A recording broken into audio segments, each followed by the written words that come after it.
Hi, everyone. Good evening. Welcome to this wonderful session.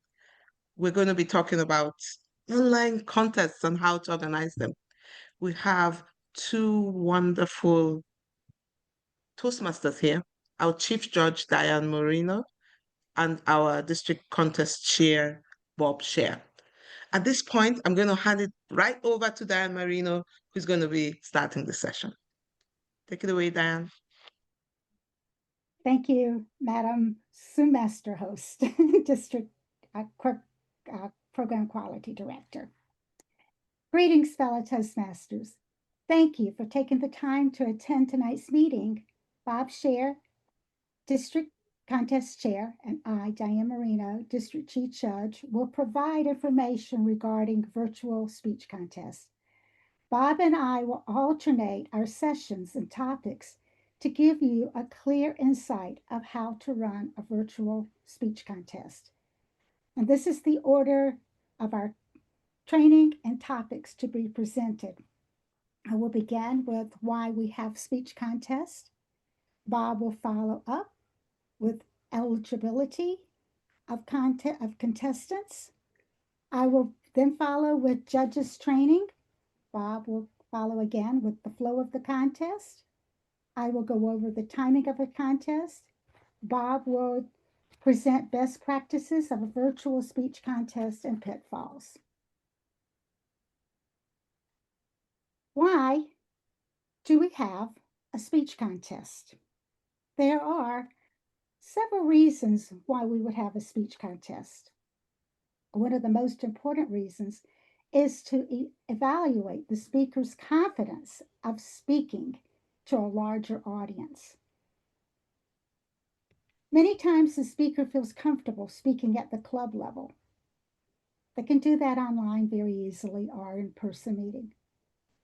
But going to a contest where there are more people and it's open to people to join online from outside of their club and outside of the district gives them a little boost in confidence to know that they are in a contest and they can do this. Another reason, the speaker is also given an opportunity to deliver a speech and have the message clearly understood. So delivering a speech with a message, always in a speech contest, no matter virtual or in person, we want to have a message. We want to have something that the audience can walk away with, can take with them. Another reason is to encourage the speaker to step out of their comfort zones. Many times, people just feel comfortable speaking to their club. They don't want to speak to other people, but entering a contest goes along with that speaker's confidence to step out of that comfort zone, to give a speech, to write a speech that has a message and deliver it, and improving communication. When we write a speech and we practice, give it in contest, our communication does improve. There's also benefits for the club from a speech contest, as the speaker will have the opportunity to share the experience and the knowledge gained from having competed. The club also gains the benefit of having experienced a club contest and all that is involved with running one. The bottom line is that entering a speech contest helps the speaker to become a better communicator. Bob, Chief Judge, I believe you're going to tell us about the eligibility of contestants. For the Chief Judge, but thank you and good evening, everyone. Before we talk about how to run a contest, we need to talk about eligibility, specifically the eligibility of contestants. Dianne will address the eligibility of the other functionaries later in our presentation, but there's three main requirements for a contestant to be eligible to compete. One is that their dues payments must be up to date. The second requirement is that the club's dues payments are up to date. So they have to, both of them have to submit dues, or enough, in the club's case, enough dues by March 31st or September 30th. And this is important and it's often overlooked. The contestant needs to maintain eligibility at all levels of the contest. What does that mean? Well, here's an example. Let's say, well, I don't know. Let's say there's somebody in the club who competes in the club contest. It's held on September 20th, and they win the contest, and there's much rejoicing, which is great. And they move on to the area contest, which is a couple of weeks later on October 5th, and they win that. But they forgot to submit their dues. They're so caught up in the contest, perhaps, that they forgot to submit their dues. And they finally submit their dues to Toastmasters International and pay on October 6th, which means that they were late on October 5th when they were competing. It was overlooked at that time. But when it comes down to the division contest on October 10th, they could potentially be disqualified because they weren't eligible. They didn't maintain their eligibility at all levels of the contest. There are a number of people who are ineligible to compete. It's a pretty long list in the Toastmasters contest rulebook. I've kind of boiled them down to these four: district officers, regional advisors, international officers. By district officers, I mean the trio. There are a couple of other appointed positions that are ineligible as well. I think the administration manager, the PR manager, the finance manager. Declared candidates for the elected offices above. Oh, and I should mention also division and area directors are part of the district officer bucket, so they're not eligible also. Declared candidates for the elected offices above. Not all of these offices are elected. For the district, if you're running for the trio or division director, and you've made that clear by the time of the contest, you cannot compete. Your name is already out there. There's a lot of, you already have some publicity. People know who you are, and it could be seen to influence the judges. You cannot judge in any level in any district for the contest type you are competing in.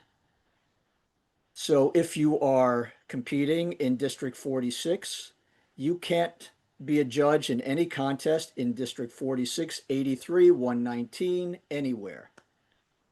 If you do, you would be disqualified. Any contest official in a contest you are competing in. Now, this sounds obvious. You can't be a timer and a contestant in the same contest. But I guess they put that in, or even worse, a judge in you can't be judging your own contest. But I guess they put that in there because at some point somebody would try it and say, well, you didn't say I couldn't do it. So that's why it's there. How do you know whether a contestant is eligible or not? On the Toastmasters.org website in Club Central, there is a box called the Eligibility Assistant. And I've taken a screenshot of me in particular. I think the only information you need to provide is the contestant's email address and their member ID. And if you're a club officer, if you're an area director, if you're a division director, you should have that for all of the members that you're serving. It will list the dates that you pay your dues. It has the dates that your club became in good standing, if they paid for 8 members. It's important to be able to look at this carefully and line up the dates that you see on the screen with the contest dates to make sure that people were legitimately eligible at the time of the contest. And it's also important to note, you see, I belong to 2 clubs. The idea being you need to know which club the contestant is representing. I could be all well and good with my membership with Mount Sinai Toastmasters, but if I'm representing Westchester Advance and I haven't paid my dues, I'm disqualified from competing. Or at least I can't represent Westchester Advanced. Just a couple of last points regarding eligibility. If you're a member of more than one club, you can compete in all of the clubs in which you're eligible. However, you can only choose one contest to compete in. So if you belong to clubs in District 46, 83, 119, you can win your club contest in each of those clubs, but you have to choose one area in one district to compete in at the area level. That's it. We're going to move back to Dianne. Thank you, Contest Chair Bob. I will be talking about judges training. First of all, I want to talk about the role of chief judge. The first rule for a chief judge is to be organized and familiarized with the rule book. The rule book changes from year to year. Make sure the chief judge has the current rule book. Download a copy and bring it with you to the functionary briefing and to the contest. Later on, we're going to show you where you can download the resources. But for now, I want to just talk about these roles. The role of chief judge includes finding functionaries for the contest, no matter the level of the contest, whether it's club, area, division, or district. The chief judge is responsible for finding the functionaries. What are the functionaries? Judges, 2 ballot counters, 2 timers. Sergeant at Arms, if it is a contest that requires Sergeant at Arms. For the club and area levels, at least, I emphasize that, at least 5 judges are needed. In the event of a technical malfunction on Zoom for a judge, that judge will have to drop out due to not being able to hear all of the speech. Because this could occur, I recommend having an extra judge. At the division level, at least 7 judges are needed. And again, at the division and district level, have an extra judge, maybe 2, because we never know when technical difficulty can occur on Zoom. For the area contest, an equal number of judges is needed for each club. For the division, an equal number of judges is needed for each area. A tie-breaking judge is known only to the chief judge. No one else should know who the tie-breaking judge is. 2 ballot counters and 2 timers are needed, as I said. I will go over the functionary roles in a few minutes. The chief judge is responsible for getting the forms to the functionaries and making sure each functionary understands the role and how to fill in the forms. Be sure to open the judge's ballot and go over the judging criteria. Have the judges read and become familiar with the ballot prior to the contest. A briefing will be held for this, led by the chief judge. Either before or at the briefing, decide how the chief judge and the ballot counters will communicate the results. WhatsApp, texting, and email are all good ways to do this because the judges have to send their ballot to both the chief judge and the ballot counters. And we'll go over how to do this.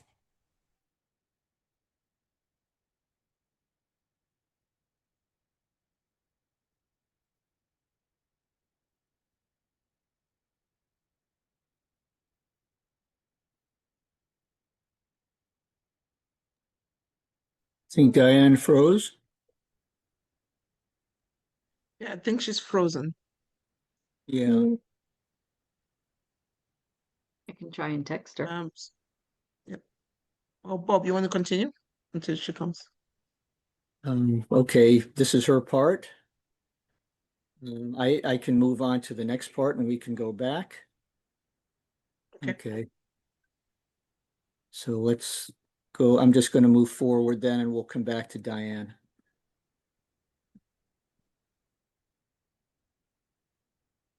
Okay. I would like to talk about the life cycle of a contest. What happens from beginning to end? And we start with the dates. The dates are put forth by the district, and they're on the district website. And you see the dates that we should be holding club contest, area, division, and finally the district contest 2 months from today. This is kind of a tight window because this is 2 months between start and finish. When we have our contests in the spring, I think we'll start our club contest in January. We won't have the district contest until May, so that's 4 months. So the window here is pretty tight. The contest rulebook says this should be done 2 to 6 weeks before the contest. Solicit contestants, find functionaries, a webmaster, and if you want to do interviews after the contestants have finished competing, find an interviewer as well. Set a date and time for the contest, set a date and time for the contestants and functionary briefings. And we'll get into the briefings in just a little while. If we're holding club contests by September 30th and even area contests, we really don't have 2 to 6 weeks. So at this point, I would say do it as soon as possible. The contestants briefing, Dianne will address the functionaries briefing, but this will be just for the contestants. As a contest chair, you want to make sure you receive all the forms from all of the contestants. There are 2 forms that you should be receiving from each contestant. One is the certification of eligibility and originality, in which you affirm that you are eligible to compete and that your speech is at least 75% original. There's also the speech contestant profile, and this is for the benefit of really for the interviewer, because they will be asking you questions. It's a biographical form. So the interviewer will be using it to ask you questions during the interview, and it will be sent forward to the next level so that the people up there can interview you as well. You want to go over the rules of the contest. The contest overview, just how the contest is going to flow. The timing of the contest. It's a 5 to 7 minute speech. The online speech contest is, but there are different rules for different contests. And the timing is different too as far as disqualifications. The speaking area. Even though you're online, we still have to deal with the speaking area. Usually it's just be on camera, but that area might differ from contestant to contestant based on how they have their setup at home or wherever I guess they're filming from. So as contest chair, you may have to work with each contestant to identify the area in which they remain on camera and make sure that the contestant is aware of that. Handling of technical difficulties. Dianne is Exhibit A right now, but there are technical, as you can see, people can drop off without notice. So we need to know how to handle that, and I'm going to discuss that later on as well. How to communicate with the chief judge and the contest chair, especially important if you do drop out and you're trying to get back into the Zoom room. You should be able to keep in touch with the chief judge and the contest chair. So you need to, oh, Dianne is back. I'm going to finish this part of it though and hand it back over to her when she's done. And protests. Again, protests are rare, but they do happen. And we need to make sure that the contestants are aware of what they are, how they can be lodged, and how to handle them. More from the briefing, props. If a contestant has props, they need to make that clear to the contest chair. And also you need to select the speaking order. Finally, for the online speech contest, they say we should use a randomization tool that's shared with all the contestants. And at this time, I am going to show you an example of that I used for Mount Sinai, which is an online club. And let me see if I have here it is.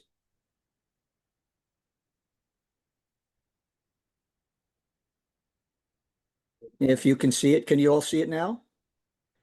This is a form that I put together in Excel, very simple form. And I should point out that the contestants here do not actually exist at Mount Sinai.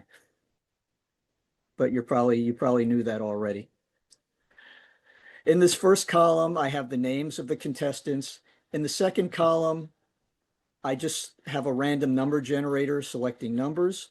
And here I rank the random generated numbers from 1 to 4. The highest number will go first, the second highest number will go second, and so on. To show the contestants that this is random and really for effect, because this is kind of cool, I'm just going to hit the recalc button and keep my finger on it. So it's going to do that. And it's pretty evident that this is a random thing. And then I'll count it down: 5, 4, 3, 2, 1. Magilla Gorilla goes first. So there you go. And there you see the order of the rest of them. I'm going to go back to the PowerPoint.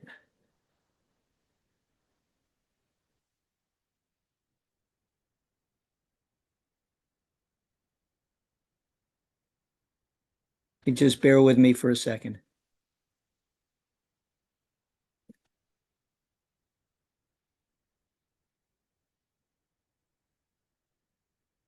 Okay, we're going to go back.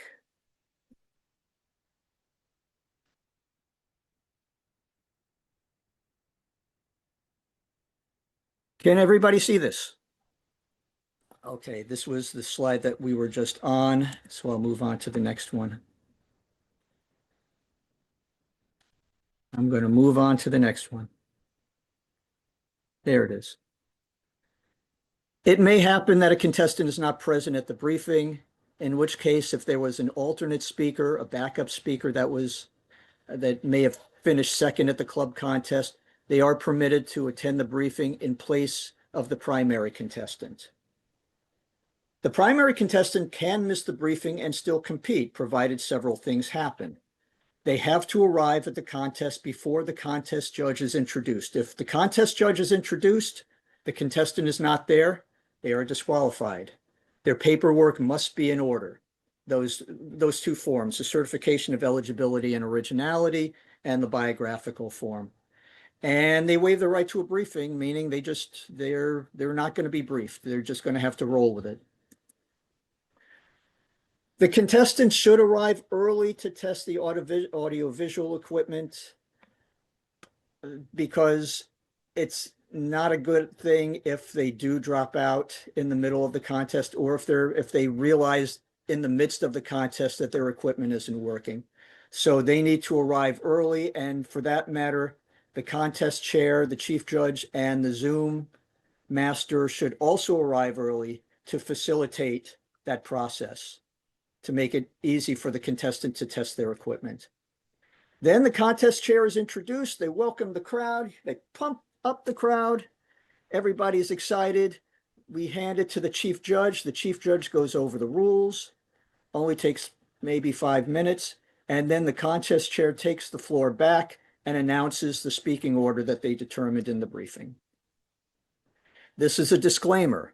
It needs to be read out loud before the contest begins, or posted in the chat at the start of the contest. I'm not going to read it because I want you to stay awake, but it's basically saying that your personal information may be shared with Toastmasters International, and they have no liability for anything that may happen because of it.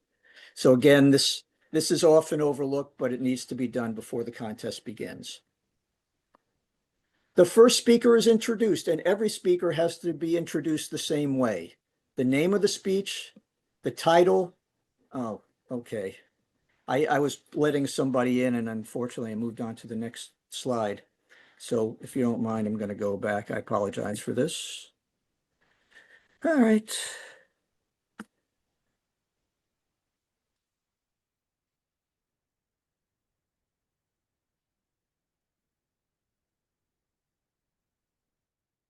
And we'll share my screen again.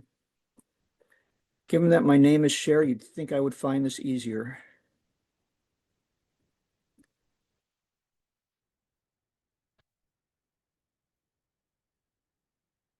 Can everybody see the slide again? Okay, thank you.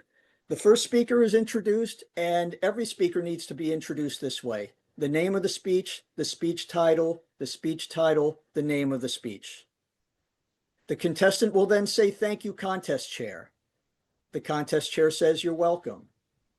That's not everybody being polite, although it is pleasant, but it's the way for the contestant to check their audio to make sure that it is working. If it is not working, the contest chair will not say "you're welcome." He or she will inform the contestant that their sound is not working and give them up to 10 minutes to fix any problems. If they're able to fix the problem within 10 minutes, the contestant will be reintroduced. Hopefully the contest chair will be able to say "you're welcome," and the contestant is off and running.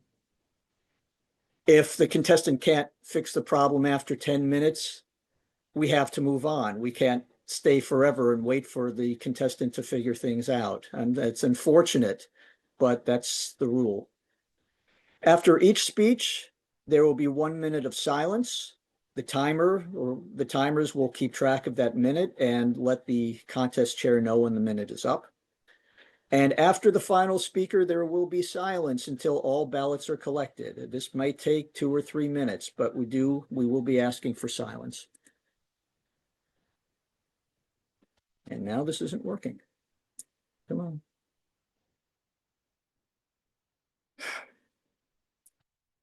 Okay.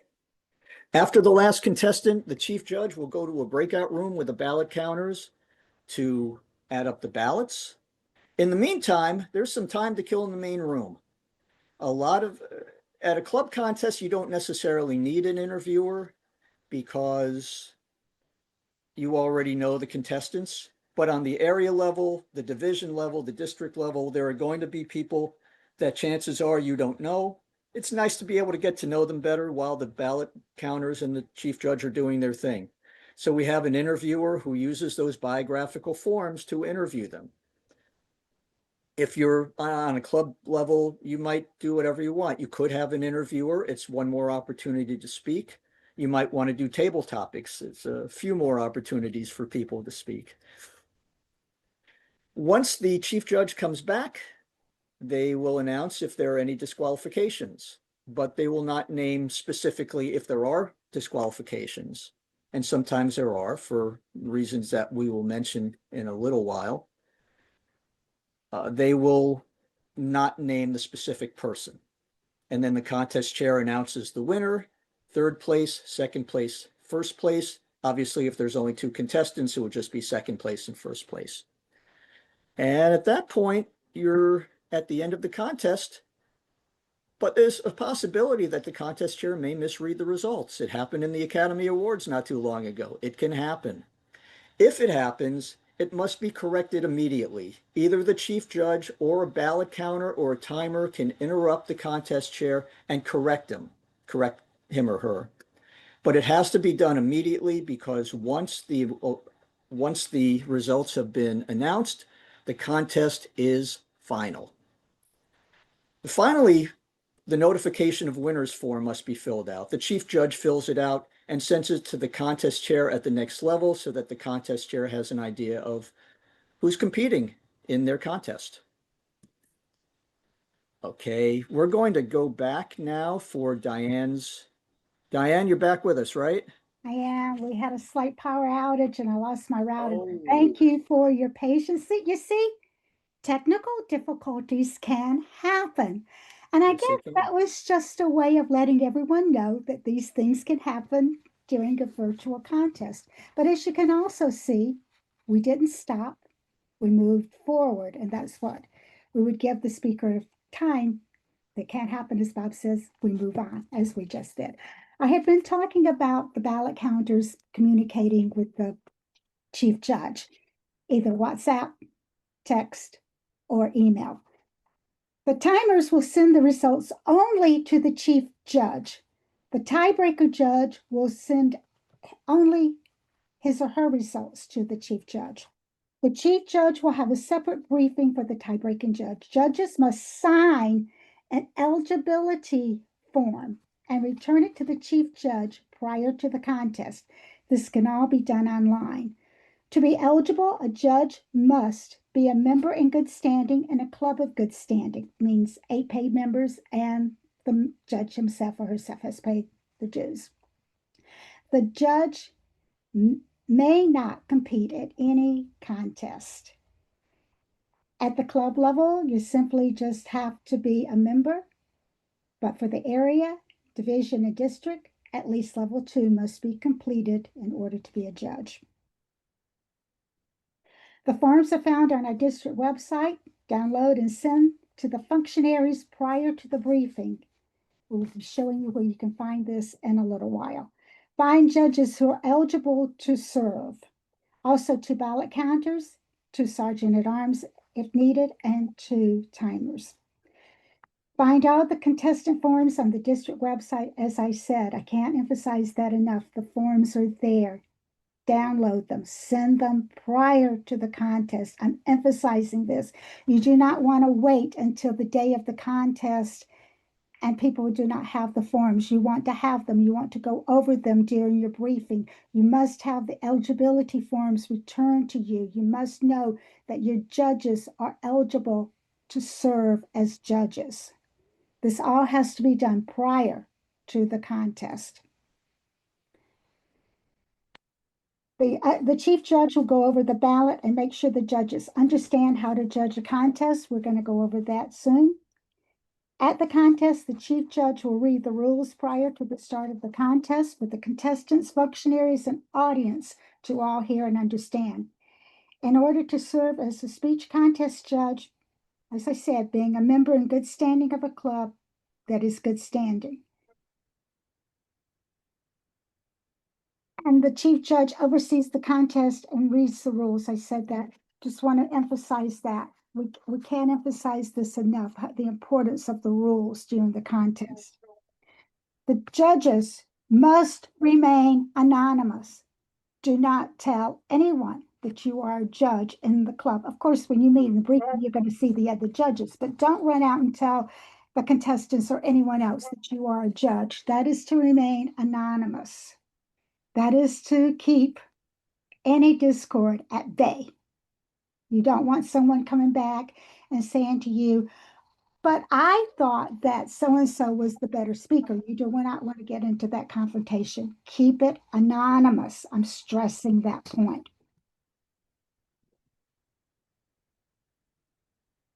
I recommend that before you become the judge, that you download a paper ballot for judging. And I'm going to tell you why. The reason is to help to keep the judges focused on the one speaker that's speaking at that time. I know when the first time I judged, I just wrote the names all the way across the top. At the top is where you write the contestant's name. There are slots for 10 contestants. I wrote them all, and I kept looking over when I was judging the second speaker, kept looking back, what did I do for the first speaker? What did I do? What did I give this speaker? And that gave me that made me biased toward the speaker. What I'm recommending to do is where you see the 10 slot, put the first contestant's name there. Put the second contestant's name probably around the 6th slot. And maybe the third contestant, like in the slot 2 or 3. The reason being, after you have judged the first contestant, you can fold back that sheet of paper and you will not be looking at what you gave the first contestant. It keeps you a little more honest in your judging. You're only supposed to judge the speech, not the speaker. No matter what you may have heard about a speaker, do not let that influence your judging. You are looking at the speech, their criteria that you will use to judge, and we are about to go over that. So the criteria, if we look at the judging criteria, which Bob has put up the page, I don't know if he can enlarge it or not, but as you can see, the content has 50% of the scoring. That's 50% in these areas. It is in the area of speech development, effectiveness, and speech value.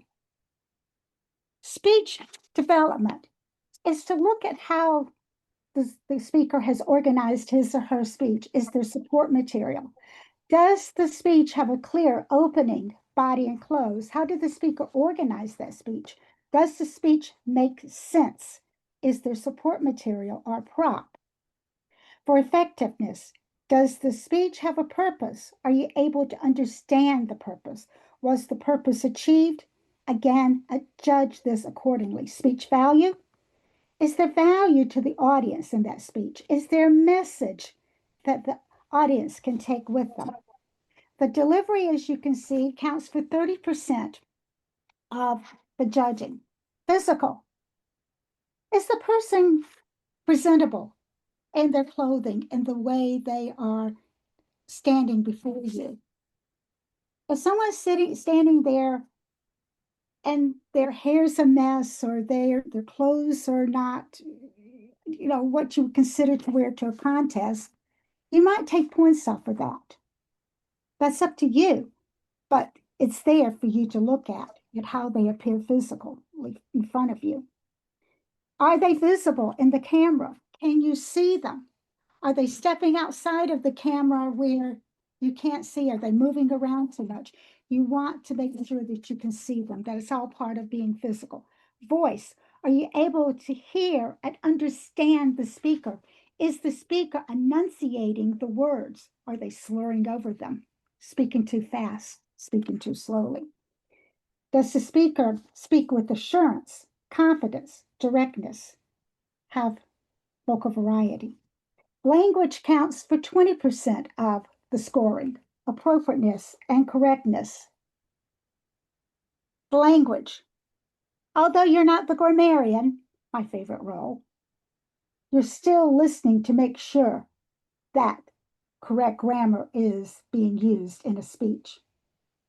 You can take points off if you hear something that's not clear. Or maybe they're using slang, or maybe swear words that you could take off for. Listen for the language. Judge accordingly. Once the judges have marked their ballot, Bob, could you just show the ballot itself? Because I want to go over the scoring and the bottom part. Is it possible to just show that part? Show at the bottom of the. Just the ballot part? Okay, I'm not sure I can zoom in like that. I'm afraid I'll be moving on to Okay. the next slide if I try to do something, so. Okay, that's fine. As you can see, when you were judging, you have the ballot. As I told you, write the three names.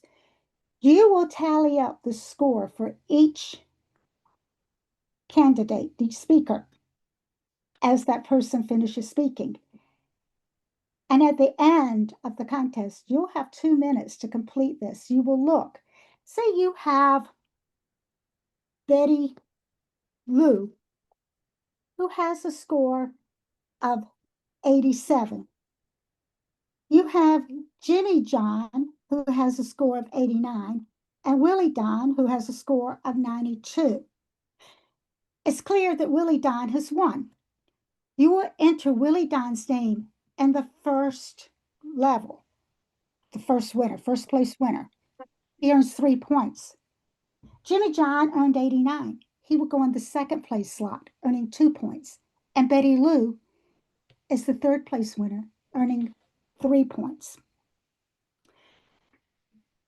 When you have finished writing the names of your winners, at the bottom, sign your ballot and print your name. It will be invalid if you do not sign and print your name. Do not use initials. We had that happen in one of my clubs. 2 people had the same initials, JS. Signed the ballot, both of them, as JS. Both ballots had to be disregarded. We didn't know whose ballot was who. Couldn't use it. Please write and sign your name, first and last name. It's very important to do that. When you have finished your ballot, tear off the bottom take a photo of it. And as I said before, you come up with a method to getting this to the chief judge, whether it's WhatsApp, texting, or email. Send the bottom part to the chief judge and the 2 ballot counters. And I'm going to go on now, Bob, if you could put up the ballot counter sheet. It's the next slide, I believe. Once the ballot counters and the chief judge have the ballots in hand, the ballot counters have a tally sheet that looks like this. At the top of the page, you will enter the contestant's name. Well, you don't have to space them out for this. This is just for your count.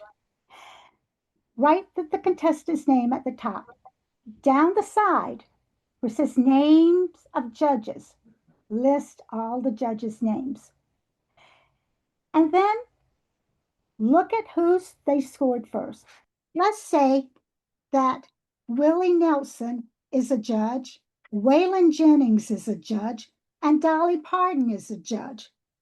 And Willie Nelson has Betty Lou at 3 points, has Jimmy John at 2, and has Willie Don at 1.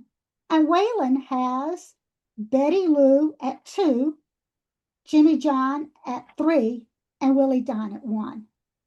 But Dolly Parton has Betty Lou at 1, Jimmy John at 2, and Willie Don at 3. You would add up each of their scores. Betty Lou earned a total of 6 points. Jimmy John earned a total of 7 points. And Willie Don earned a total of 5 points. The winner is the person with the highest points. One thing I didn't mention about the judges and their ballot. When you have scored your judging scores and you have a tie for 2 people, find a way to break that tie. You cannot send a tie on your ballot to the ballot counters. You must find a way. Go back, look at your notes, whatever it takes, you must break that tie. You cannot send a tie ballot to the ballot counters.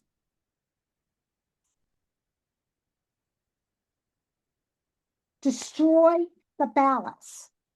I know you'll be home, but still throw them away, do whatever. You never want anyone to see your ballots, the tally sheet, get rid of it all.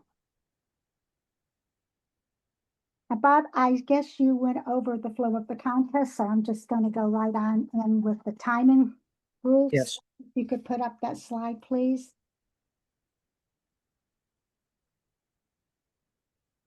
There are 2 timers for each contest.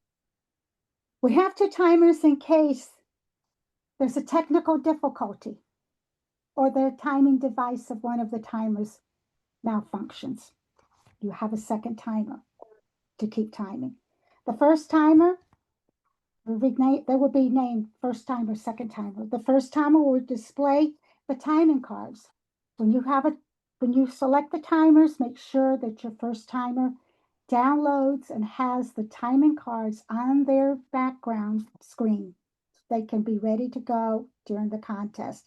It's important to have those cards ready to go. Both timers will begin their clock at the first utterance, word, or gesture of the contest speaker. The timing will begin, as I said, with the first utterance, word, or gesture. When the speaker reaches 5 minutes, because the online speeches are 5 to 7 minutes. When the speaker reaches 5 minutes, the green card will be displayed and will stay displayed until the speaker has reached 6 minutes, at which time the yellow card will be displayed and remain displayed until the speaker reaches 7 minutes, at which time the red card will be displayed and will remain up until the speaker has finished speaking. At no time indicate that the speaker may have gone over time. In order for the speech to be counted, Within time, it must be at least 4 minutes and 30 seconds long and no longer than 7 minutes and 30 seconds. There have been disqualifications in the past for someone speaking 7 minutes and 31 seconds. It has happened. It's also happened that someone has spoken for 4 minutes and 29 seconds. So make sure that the contestants understand they must speak at least 4 minutes and 30 seconds in order for the speech to be counted as being judged as a contest speech. And do not go over 7 minutes, 30 seconds, or you will be disqualified. Record the times. You see the name where you put the names of the contestants and the minutes, and at the end of the contest, the timing sheet will be sent to the chief judge only, at which time the chief judge will look and see if there are any disqualifications. And I am now going to see what is next, Bob. You have the best practices and pitfalls. I'm trying to get back to Bob.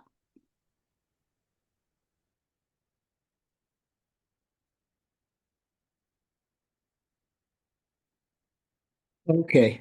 I think this is your bit too, because I did 2 in a row.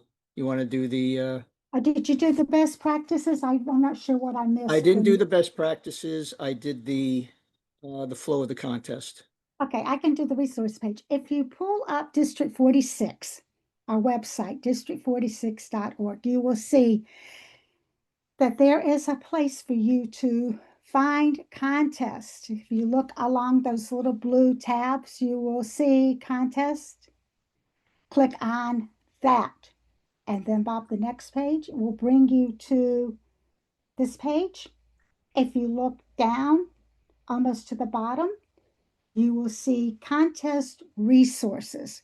This is where you will find the rule book and all of the forms needed for a contest. Do I need to repeat that? Everyone clear on where to find the contest resources?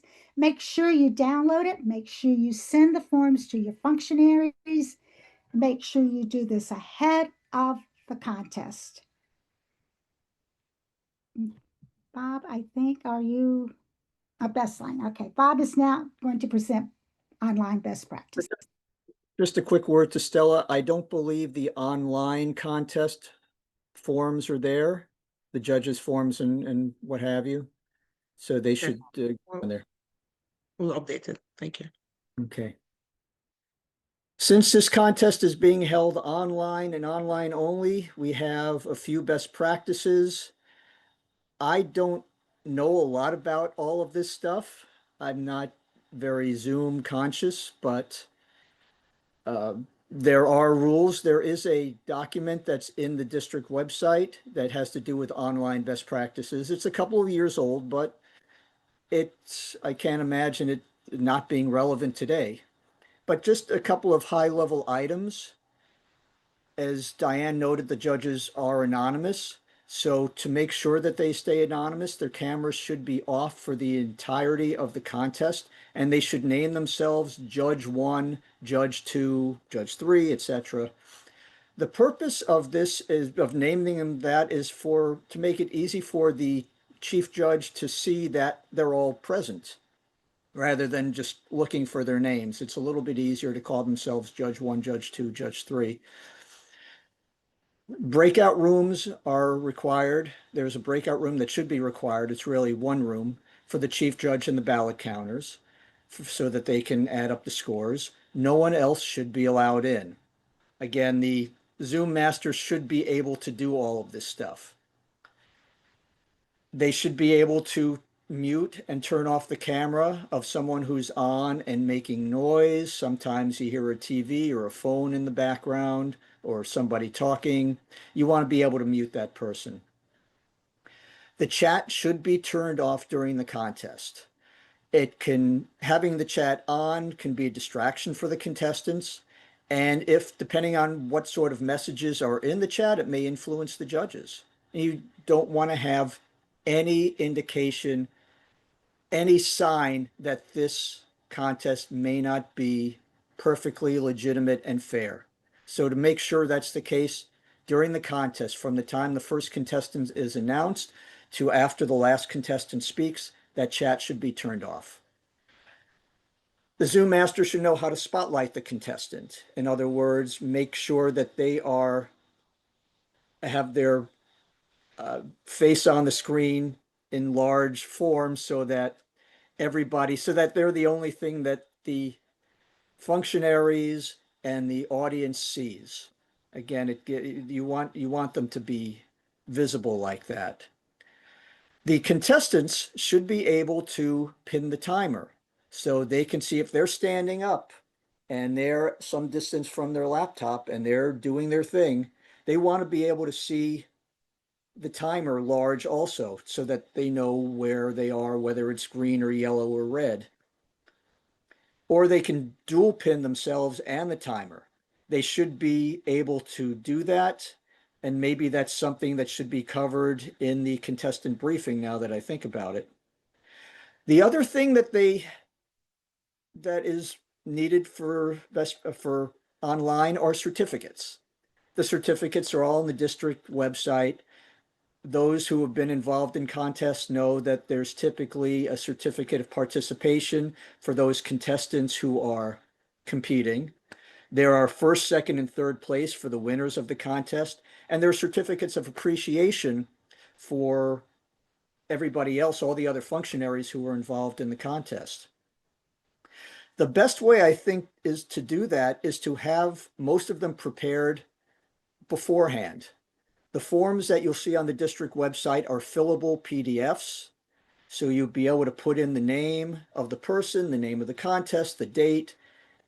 Maybe whoever it is, the contest chair or the chief judge can electronically sign it and just save it, keep it around. For first, second, and third place, you can fill in everything except the person who finished first, the person who finished second, the person who finished third, because you won't know that until the very end. But once the chief judge gives the results to the contest chair could just take a minute and put in the names before, maybe it's during the interview, before the winners are announced.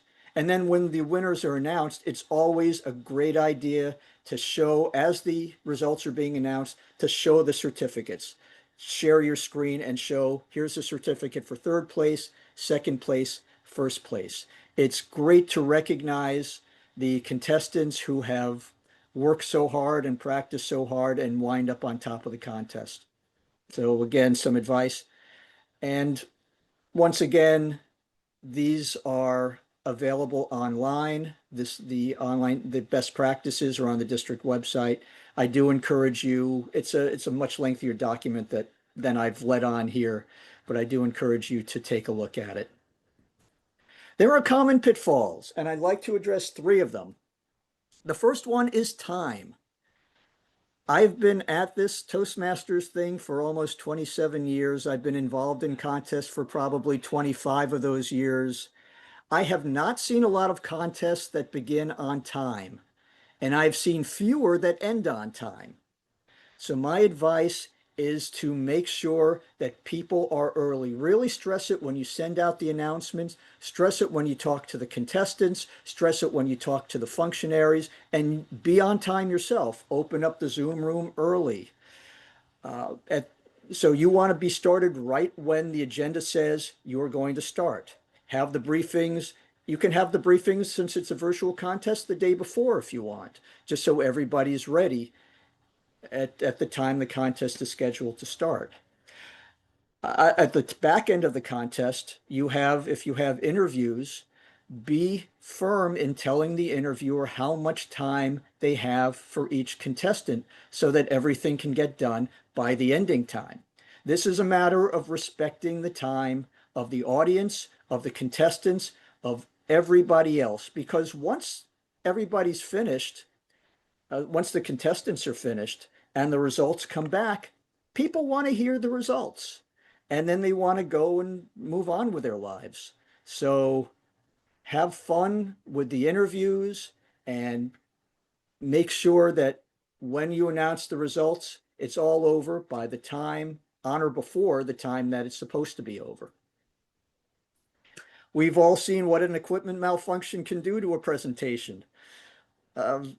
It can happen during the contest as well.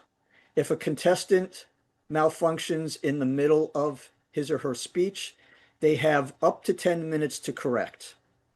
And if the chief judge and the contest chair agree, the contest will be paused for that to happen.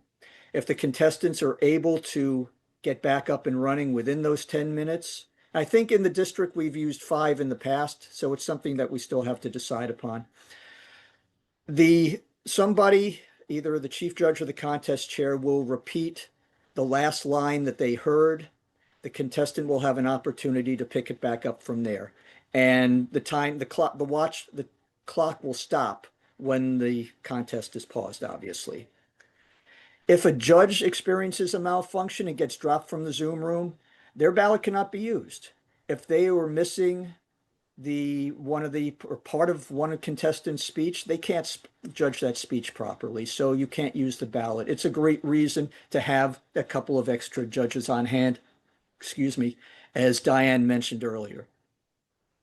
And if a timer malfunctions, the other timer is going to have to do everything until that timer comes back online. So they'll control the stopwatch and the timing lights, and they'll fill in the timer's report as well.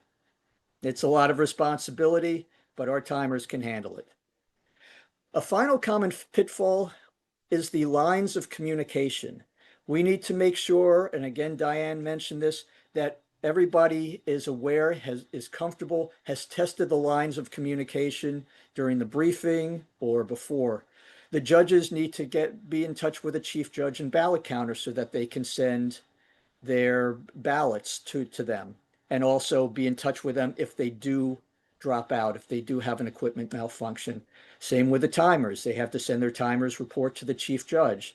The contestants need to be in touch with the contest chair and the chief judge. And again, that's important if their equipment malfunctions and the contest chair and chief judge need to know how they're doing, or are they going to be able to come back. And the chief judge and the contest chair should always be in contact, just in case. So those are some common pitfalls. And now that we've talked about the common pitfalls, it's time to address the uncommon pitfall. And of course, I'm talking about protests. In all the years that I've been involved in contests, I have seen 2 protests. One, I was chief judge, and the other contest, I was a voting judge. And we did actually have to uphold one of the protests and disqualify a contestant. And that really stinks. You hate to do it, but it was the right move, and it upheld the integrity of the contest. Protests can be made on 3 bases. One is eligibility, and we talked about eligibility earlier. Originality, their speeches must be at least 75% original. Any portion of their speech that is not original should be mentioned or cited as such during the speech. You also cannot reference another contestant's speech. This was enacted a few years ago. And the reason behind it is that the people who go, if the second, third, fourth contestant can all reference the people who went before them. The contestant who goes first doesn't have that advantage. So it's seen as being disadvantageous to people who speak early. So those are the 3 means by which you can protest. Protests can only be lodged by judges and contestants, and you must lodge them with the chief judge and or the contest chair before the meeting is adjourned. Afterwards, the results are final, and it's tough luck. The contest chair, just as an aside, can also disqualify a contestant based on eligibility. If you go through and check on the eligibility of contestants before the contest and you see that they haven't paid their dues, the club hasn't paid their dues, they can be disqualified as well. In the case of those last 2, originality and referencing another contestant's speech, the contestant must be given an opportunity to respond to the voting judges, and this has to be done in another breakout room. So this is really not likely to happen. But if it is, the Zoom master needs to be prepared to create a breakout room for the judges and the chief judge, the judges, and the contestant. And then once the contestant gets to plead his or her case, the voting judges vote, and a majority will decide whether the contestant should be disqualified or they can stay in the contest. Dianne, you want to close this out? Thank you, Bob. Bob and I are here to help with any information that you may need. We will not run your contest for you. That is up to you, but we are here available to help. If you notice, my name has two N's. If you're wanting to reach out to me, make sure that you have both N's and my name, or I will not receive your email. Dianne Marino at AOL.com. Bob is robertshare9e at gmail.com. Please feel free if you have any questions or need any help, but we will not do it for you. I'm going to emphasize that during your contest. And let's all have fun. Thank you so much for attending tonight. And I hope that our presentation has been beneficial. Stella, I will ask you if you would like to speak. All right, thank you so much, Diane and Bob. That was a wonderful presentation. Let's give them all props, give them a round of applause, and we'll be repeating the training again. Again, they're available and they're so experienced. So if you have any questions, send them a message, ask them, put it in the chat as well. And we'll be updating the website to include the online resources. Thank you, Bob, for sharing that. So thank you, everyone. Are we Yes. able, if people are able to stick around, I know it's 8 Okay. o'clock now, but Diane, are you available to stick around? Stella, to if anybody I'm wants available. to ask a question at this point? Okay, can you put your email IDs in the chat? I can put it too. So anybody has any questions for Diane and Bob, they're available to answer questions right now. I think I see Yep, Ronken. Bathsheba. That's Okay. Yes, hi. My question is, first of all, thank you very much for this. It was much needed. The contest seemed like it was ages ago, so this was very helpful. My question is, I saw online certificates, but the certificates are in the international bucket. Are those the same certificates that we should be using for the online certificates, or it doesn't really matter? No, I'm going to be uploading the online contest resources. It's in there. It's going to be a bucket within that. You will see that shortly. I'm going to But put as it. it is, I think all of the certificates for all the contests that are shown in the website are the same. You would have to type in the name of the contest, so it can be used for any contest. Yeah, that's great. Yeah, I got to think about my second question. Oh, how many judges for the area contest? Because I see for the district, not district division, we're expecting to have 7. But for the area contest, how many should we expect? At least 5, but as I emphasized, you want to have backup judges, not counting the tiebreaker judge, that's separate, but you want to have at least 1 backup judge, maybe 2 in case of a malfunction during the contest. As Bob said, if something happens and their equipment malfunctions, they're not able to hear the entire speech. That judge will not be able to send in his or her ballot. So you want to have at least 5 judges. You want to have maybe 1 or 2 backup judges whose ballots will count towards the judging. But the purpose of having extra is in case there is a technical malfunction. As you saw tonight, I had a mini power outage. I went away. And this does happen, and it can happen during a contest. So make sure that you have at least 5 with a few extra. I hope I answered your question. You did. And I know that I got to give other people a chance, but can you list in the chat the functionaries? Because I'm thinking Sergeant at Arms, Zoom Master, judges, chief judge, contest chair, timer, ballot counter. So if you could list that in there, that would be great. Okay, let's see. Okay. Thank you.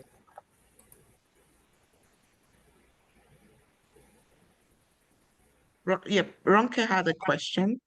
I saw your hand was up. Ronke, you want to ask? Yeah, thank you so much, Bob and Dianne. My question, this is my first time. So my question is this presentation just for officers or is supposed to be for all the clubs? It's for anybody because the clubs will be doing their own contest too. So I would recommend that this is recorded. So if Okay. people who aren't here, whether they be club officers, area directors, division directors, whatever, I know there's some there's some area directors that are at a meeting that happens to be tonight. They can watch it online somewhere. Okay. Thank you. Oh, you're welcome. Thanks. All right, Charmaine? next we have Charmaine. Okay. Hi, everyone. Sorry I was late. Question with the certificates. When you were having like these virtual contests, you email them to them, you mail them, what do you do? Yes, that's a good, yes, you should. I would recommend that. Which When one? you're Both? done. Well, the certificates of appreciation for the functionaries, the certificate of participation for the contestants, and then first, second, and third. You can save them all as PDFs and so that you can't change what you've typed on them.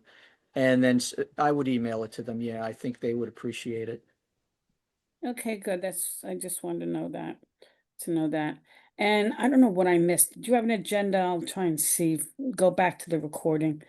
We have a bunch of PowerPoint slides that we can send out. I don't see Okay. any reason why we can't email them. I mean, I've done it before this past time. Now, I need a clarification. Is the virtual contest for every club, even if they are hybrid? Or is it only for clubs that are just Zoom? All clubs. It's for every club. It is. It's even for in-person clubs.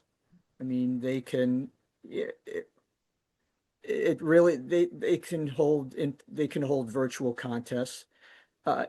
I would say this, and I know Amir, we had this discussion at Watt last week, that given the short time frame, you might just want to, an alternative is to appoint someone to compete. I think it's more important for a club to have representation at the area level than to necessarily do a club contest.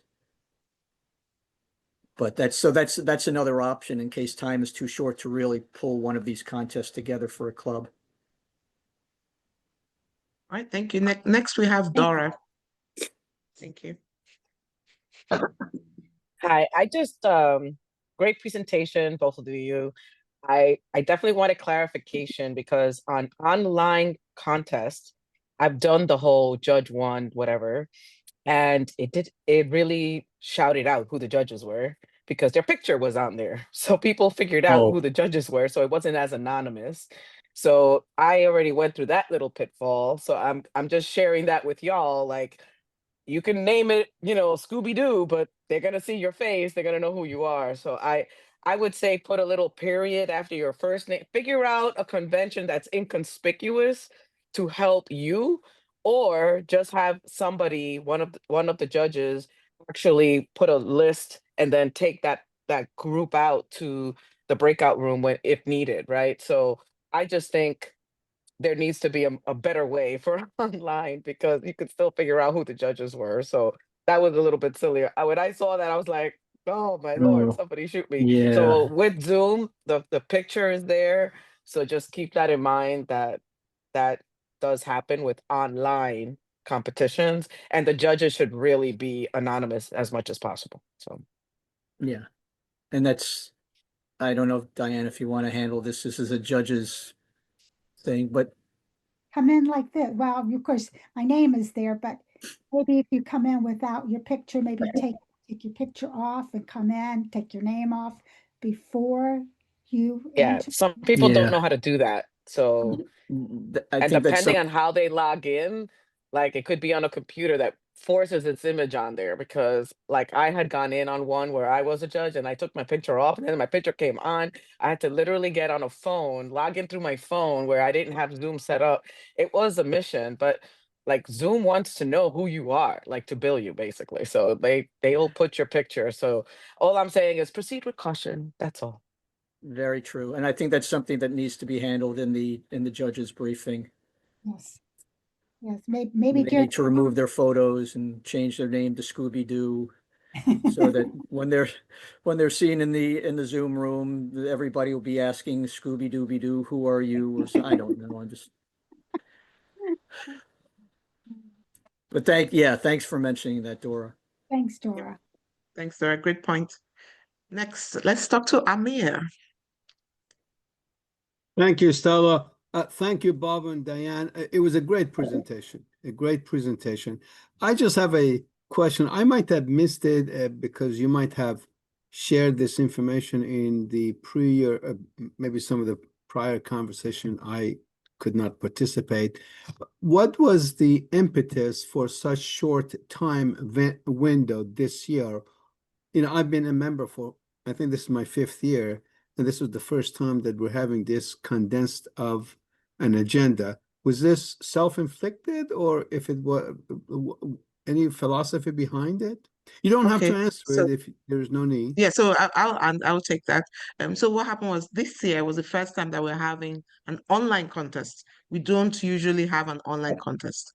So we always have an in-person. So we're still having an in-person contest, which will be next year, and we're going to have an online contest. So because we voted in August, we have to finish the online contest by November. It has to be held on 2 separate days, the online contest and the in-person contest. So the earliest time will be November for the online contest. So we really had no time unless we had moved it to next year, November. So that's the reason. So it was kind of self-inflicted, because not really self-inflicted, because a lot of ADs, you included, I think we voted on it in late August, saying they want an online contest. And in order to do an online contest, we had to do it by November. So that's really it. But we want to give the online folks a chance too as well, because a lot of them couldn't participate in the in-person contest because they were all online. They couldn't come in to New York. So this is just helping them out. So that's fine. Thank you, Stella. All right, thanks. Next, Bathsheba. Again, I'm sorry. I do have a quick question, the agenda. Because last year not last year, the year before, I had a tough time trying to figure out the agenda. So is there going to be an agenda template that's going to be shared with the for the area contest and the division contest? That's a great idea. I think we'll work on that. Thanks, All right, Bathsheba. thank you. Yep, thank you. All right, and then we have Helen. Helen had a Hi, question. thank you for a very informative and fast-moving presentation. I have 2 things I need to share. I have an online person who is an observant Orthodox Jew, and as much as she'd like to present a speech and have the greatest potential of reaching final, she would not be able to participate in the final presentation in November. The question is, when planning these dates, can there be consideration of a greater accessibility to potential guests and participants who are observant religious who would not be able to participate? It's a Saturday, right? Yes, it is. November And unless 15th. it's after sundown, she would be unavailable. Right. The second one is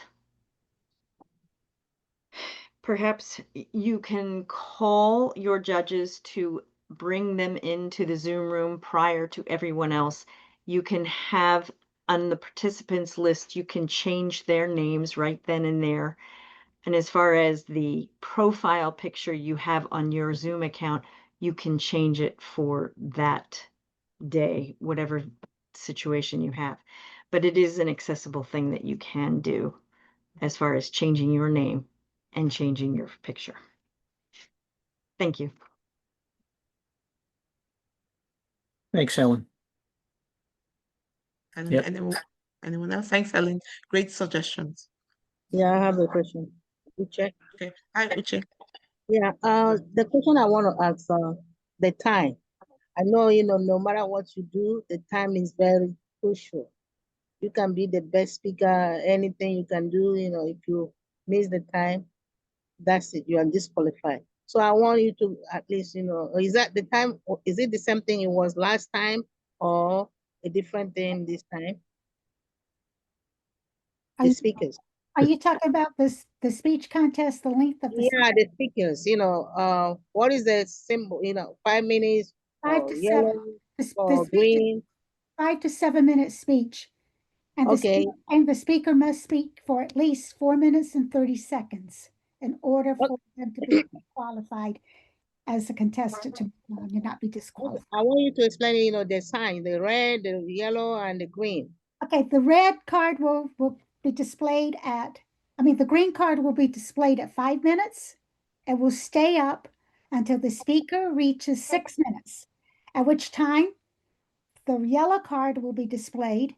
It will stay up until the speaker reaches 7 minutes, at which time the red card will be displayed until the speaker has completed the speech. Okay, so you have to round up at yellow. Yellow goes up at 6 minutes. Yeah, okay, it's yellow, you gotta run. Okay. Red, green at 5, yellow at 6, and red at 7. Okay, thank you. You're welcome. That's a killer. Thank you, Uche. Yeah, we have some great suggestions in the chat. I think Jay saying, Jay said, what is this? She said for the judges, can kick pictures be disallowed? What else? And would it be possible to log in via another account as a judge? I don't know if every judge has access to another account. And then Dora says, what rename, like maybe have the judges join early before everybody joins. Do not put the camera on and then rename them to Z1, Z2, Z3. But they cannot put their camera on so that nobody knows them. So those are good suggestions. So it's all up to the judge, I guess, the chief judge who is coordinating and the contest chair. Any other questions? It's Charmaine. I just want to know, the contest is for table topics only? I'm a bit confused about that. It's for all the contests, it's for table topics and We were just addressing the online contest that's going to be occurring in the fall. In the spring, it's going to be international speech and table topics, and I think Dianne will be back in January, early January to talk about those. But this is just for the online contest. But what is it? It's just the speeches, then. Just speeches. It's the standard 5 to 7 minute speech. Okay. But whoever wins, they don't go into international because it's not in person, right? It ends at the district. It ends Doesn't at the go district. beyond that. Now I Yeah. understand. Thank you. That's all I need to know. Thanks. Thank you. Any other questions for Dan and Bob? My question again, Uche, is there any way, it could be possible the judge cannot know the speakers? The judge not know the speakers? Yeah, is there any way, the judge will not be able to know the speakers, personally, or, just be a stranger, don't know anything about the speakers? But there's no guarantee that you wouldn't know the speaker. The chief judge will make every effort to not put judges from the contestants club in as a judge for that contest. Every effort will be made to try to keep it as fair as possible. But we can't know for sure who knows whom in this world. I mean, but we do our best as chief judges to try to when we're looking for, I'm going to be looking for judges for the district. I have to make sure that when I'm reaching out that I'm not picking judges from the club that's being represented, but from other clubs. Hopefully, the contestants won't know the judges, but I have no guarantee of knowing that. But I will do my best to keep it fair and unbiased and reach out to people to whom I think is not involved in any club with that contestant. But to be 100% sure that I may make a mistake, yeah, I can make a mistake and not know that. That's human nature. And, I can't guarantee that someone wouldn't know someone. But as I said, the chief judge will do his or her best to keep contestants and judges from the same club not Right. judging in the contest. Yeah, there are rules in the rule book. They do specify that if you're going to, so if you're an area, let's say if you're an area director, you're choosing judges from all of the clubs, you have to choose them equally, the equal number from each club. And the same with the division. And you can, it might be wise also to go outside the area, outside the division, outside your club for a club contest to find judges there that are less likely to know the people who are competing. But That's yeah, good. no, it's a good thought. Yeah. Thank you. All right. Any more questions? Jay, you had a question or comment? Jay? Jay is one of our new area directors as well. No, I didn't. It was just in the chat. I was asking about the login. I wasn't sure if that was allowed or if we still had to use our own email or not. No, it's allowed. It's up to you. You can log in as anybody that you want, but it's just that we have to rename the judges. So don't make them, or either you rename them, don't put the cameras on, and make them log in before. I think that will probably be the best thing. But maybe Dianne can talk more on how do we keep the judges anonymous in an online contest. I know we've talked about it a lot.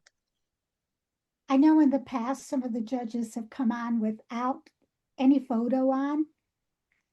Just come out and say as Bob. You can see Bob, but would have to take his name off, rename himself as judge before he comes in. But you can come in without your camera on, so your picture's not there. I think what we have to do is make sure that the chief judges understand this dilemma and that they can address it during the briefing. They can maybe practice it during the briefing of how to come in and work it out. I mean, there's still some things that we have to work out because it is Zoom. And we've been working for the last 5 years to work out these pitfalls. But we still have them, unfortunately, once in a while. But I would recommend to the chief judges, whoever the chief judges are for the clubs or for the area or division, to try to work this out prior, maybe during briefing, maybe a week before the contest. You can start practicing and figure it out with your judges. Okay. I hope that's helpful. All right, Uche, you have another question? Oh, No, Uche? no, Okay. no. And then Ronke, I see Ronke's hand up again. Yeah, thank you, sir. I see a few hands up actually. Yeah, you had mentioned that there's going to be another section that will be run. So my question is, where can we get the link for this so that we can share it among the clubs? And secondly, when is going to be the next presentation relating to the context? Thank you. Yes, yes, I'll share the details of the calendar. I have to work with Dianne and Bob to check their availability and if they want to do another session, because this was great, although we do have the video. So I'll get you the details as to when the next contest training is. I know we're going to have one definitely for the in-person training, for the in-person contest. So we'll let you know. We'll post this on the website. We'll upload it once it's over this video. I will also send it to all the people that attended today via a Google Drive link. So you'll have that and you can share that with all your clubs as well. Thank you. Thank you. And we have Helen back. Helen. Hi. I love the fact that we have eligibility for most everybody who's participating in the contest. But in your favorite wish list, when you wave your magic wand, what skills do you want a judge to come with to make sure that, yes, they're unbiased, but they're being the best judge possible? What skills would you like to see those people have? Thank you, Helen. To have completed level 2 in pathways is a requirement for a judge at area and above. I think being able to effectively evaluate a speech, although evaluating a speech and judging a speech are slightly different, but I think to be the ability to look at the speech and to understand what the development is, to be able to hear the clear opening, body and close, to be able to define the message and the purpose. I think a judge has to have that skill set, that experience, which comes from being a speech evaluator as well.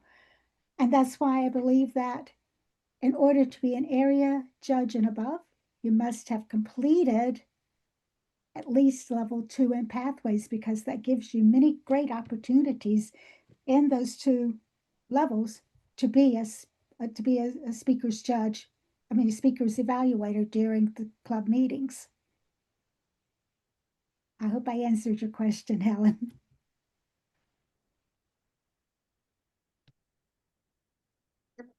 Great questions. Thank you so much. Dianne and Bob shared their email addresses. So keep the questions coming, because I love this. I love the way everything's going. I love the participation. And we thank you for joining today. Thank you, Dianne and Bob, for giving such a great presentation. I learned a lot, and I have organized a few contests myself as well. But I learned so much from you. So thank you so much. We'll adjourn for today, and we'll probably see you again probably just before, maybe in October. If we check Dianne and Bob's calendar, we may have another session, but this session is recorded and we're going to be sharing it out to everyone. So thank you. Have a good night, everybody.